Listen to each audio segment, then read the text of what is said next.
Iraagis on just lõpetatud kuudepikkune poliitiline ummikseis, kuna parlament asus uut valitsust heaks kiitma, kuid seda väga tugeva piirkondliku surve all. Peaministrikandidaat Ali Al-Zaidi esitas oma valitsuse koosseisu kandidaadid, mis on esimene tõeline samm ummikseisu lõpetamiseks, mis on kestnud eelmise aasta valimistest saadik. Aga see ei puuduta ainult Bagdadi poliitikat. USA survestab tugevalt, et Iraani toetatud relvarühmitused jääksid valitsusest välja, samal ajal kui Teheran pingutab sama palju, et oma mõju säilitada. Ja kõik see toimub ajal, mil Iraagi majandus on endiselt laiemate piirkondlike pingete tõttu tugeva löögi all, mis on häirinud naftavoogusid ja jätnud riigi tõsise eelarvesurve alla. Meiega liitub nüüd Michael Prejeant, ta on välispoliitika ja riikliku julgeoleku konsultant Washingtonis. Nii et Michael, selgita meile seda. Selle valitsuse moodustamine toimub tugeva surve all nii Washingtonist kui ka Teheranist. Kui palju võimalusi on sellisel inimesel nagu Al-Zaidi selles olukorras tegelikult iseseisva valitsuse moodustamiseks? Kui ma töötasin luurekogukonnas, oli meie ülesanne uurida Iraani mõju ministeeriumides ja peaministri büroos. Ja ekraani vasakul poolel seisid kaks inimest uue peaministri Iraagi Zaidi kõrval. See, kes kannab purbanit, on Qais Khazali, terroristiks kuulutatud As-Sabah al-Haqi juht, kes tappis ameeriklasi plahvatusjõul moodustuvaid läbistajaid kasutades. Sa näed teda otse oma ekraanil. Ja tema paremal pool on Hadi al-Amiri, Badr-korpuse juht, mis on Iraani peamine käepikendus Iraanis. Nii et Zaidi on juba siin fotol Teheranile allutatud.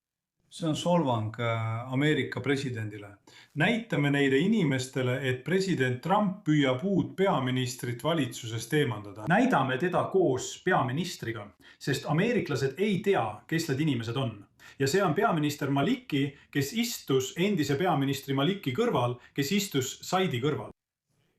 Zaidi on Maliki mees Iraagis. See ei tähenda midagi. Iraani mõju piiramisel. See on lihtsalt nägu lääne jaoks, kuid tegelikult juhib kõike ikka Teheran.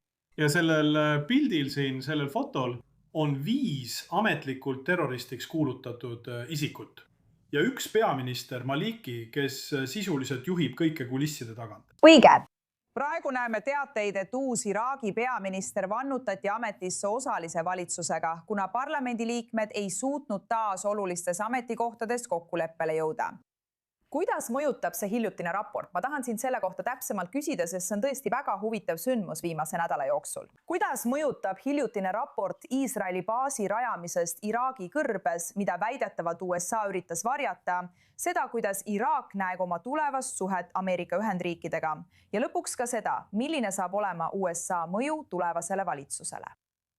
Selle Bagdadi režiimi suurim oht on meie suhted põhja pool asuvate kurdidega.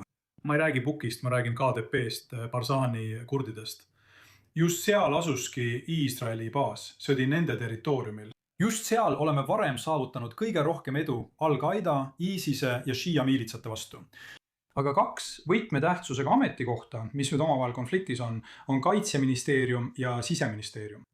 Mõlemad neist on võtmetähtsusega, sest Iraani käsilased Iraagis on juba valitsuses sees. Neil on juba ülekaal Siseministeeriumis ja neil on ülekaal ka Kaitseministeeriumis. Nii et kui president nõuab, et Iraagi peaminister viiks need relvarühmitused, relvitustaks nad, vähendaks nende võimekust, aga tooks nad valitsusse, siis nad on juba seal. Neil on juba ülekaal. Nad võivad kasutada mis tahes USA sõjavarustust, mida me anname Iraagi valitsusele. Ja USA dollarid lähevad Iraaki, mis jõuavad otse nende relvarühmitusteni ning nad maksavad umbes 50% maksu IRGC-le ja selle Qudsi väele. Tead, praegu väidetakse, et USA surve tõttu pole ükski varajastest ministrikandidaatidest seotud Iraani toetatud rühmitustega. Kas sa arvad, et see on tõelise muutuse algus Iraagi sisemises jõudude tasakaalus või on see lihtsalt ajutine kohandus, mida me praegu näeme? See on pealiskaudne. See on pealiskaudne, et Zaidi peaminister valiti relvarühmituste poolt, valiti parteide poolt, kes on neile allutatud. Iraanile. Ta on ärimees, seega on teda võimalik korrumpeerida. Teda saab mõjutada. Tõenäoliselt rohkem Ameerika Ühendriikide kui Iraani poolt, sest Iraan on nõrgenenud seisus. Aga ta ei ole tugev juht. Ta ei hakka Iraagi sõjaväge relvarühmituste vastu suunama. Ta ei saa seda teha, sest enamik Iraagi sõjaväe komandöre on juba Baathi tuumikkomandörid, mis tähendab, et nad on juba seotud Iraani käepikendusega. See on lihtsalt kosmeetiline, mitte miski sellest ei oma tähtsust. See on põhimõtteliselt viis, kuidas Iraagist parem mulje jätta. Aga kui president toetab seda peaministrit, paneb ta tegelikult katseajale. Ta ei anna talle vaba tšekki, ta hoiatab teda, et kui ta läheb vastuollu sellega, mida USA tahab, siis pole Qais Khazali tema kõrval juhuslikult. See mees valge turbaniga tappis ameeriklasi. Qasem Soleimani tõmbas ta Iraagis ühest rühmitusest välja ja pani ta looma omaenda rühmituse. Qais Khazali on terroristiks kuulutatud ja ta seisab otse peaministriks nimetatu kõrval. Ja see ütleb palju. See räägib kogu loo.